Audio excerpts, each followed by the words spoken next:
Thank you. Now I'd like to explain how Ranking Member Green and I have agreed to establish the question order. We'll follow the rules of the committee, alternating between one Republican and one Democrat member for 5 minutes each, with the exception that Mr. Green will be the last Democrat member to speak or to ask questions immediately before the last Republican member. We'll now turn to member questions. The chair, myself, I will recognize myself for 5 minutes. Mr. Campbell, so you witnessed firsthand how Operation Choke Point was orchestrated in the past.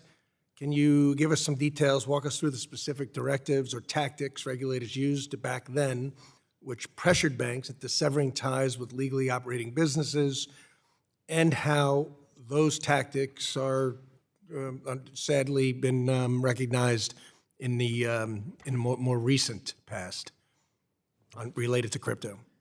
Yes, sir, of course.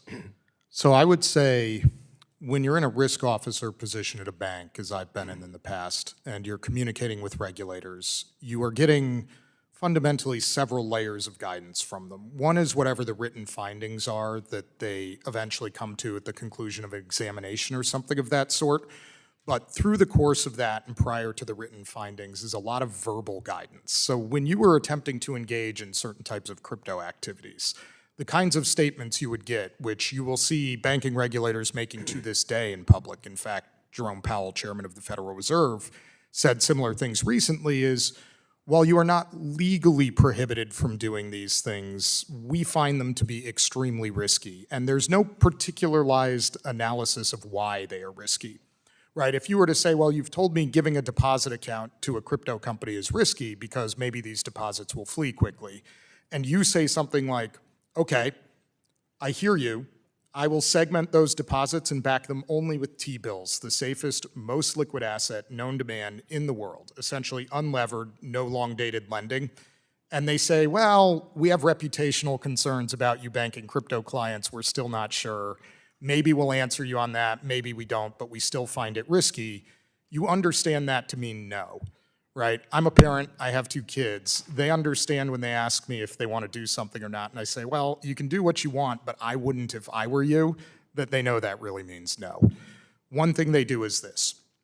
The other thing they do, which, Paul, you had referenced this earlier, that the pause letters and sort that recently came out from the FDIC indicate, is they will just ask you questions endlessly and tell you that you need to get permission from the regulator to engage in these activities, and helpfully, they'll never stop asking questions, right? This could be 2 years straight of questions with no end point, no finish line, no clear articulation as to what they're trying to learn, and at some point it just becomes a repetitive cycle, and it's clear the answer is no.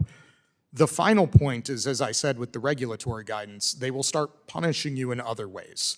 They will look at your business and start tweaking your CAMELS ratings. They will start raising the operational risk of your bank. They will start downgrading your management judgment because you have persisted in offering these sorts of concerns. They will even go so far in many cases as to pressure banks providing you services, if you are a small bank, to stop doing so. So for instance, there have been cases of smaller banks having their correspondent banking relationships terminated so they can no longer send international wires or things of that sort, where regulators went and pressured other people serving them. And all this is quite damaging. Those are extremely damaging. Yeah. And I would tell you these efforts make it uneconomic to serve the crypto industry. So while there's no legal ban, there is a functional ban for a for-profit institute approaching this space. Thank you. Thank you. Mr. Graywell, thank you. The significance of these pause letters, can you kind of summarize that for us? What the pause letters show, Chairman Meuser, is that over and over again, banks were subject not to regulation by examination, but regulation by exhaustion. You had question after question raised. If even a hint of interest was shared that the bank wanted to enter into a basic service for its customers involving crypto, or to facilitate basic crypto transactions. What makes the pause letters particularly troubling is that all of this activity, all of this exhaustion and re-examination took place against a backdrop of the FDIC telling the public something very different. And this comes in the form of the response to the Inspector General report that I referenced in my opening statement. It was in that response that the FDIC suggested that banks had every right to participate in crypto activity.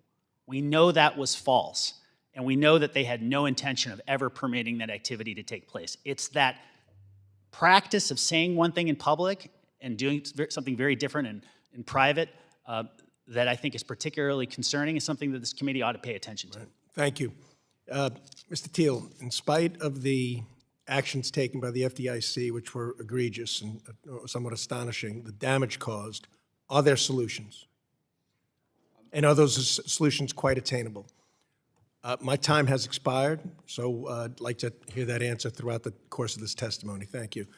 I now yield to the gentlewoman from California, Ms. Waters, ranking member of the full committee, for 5 minutes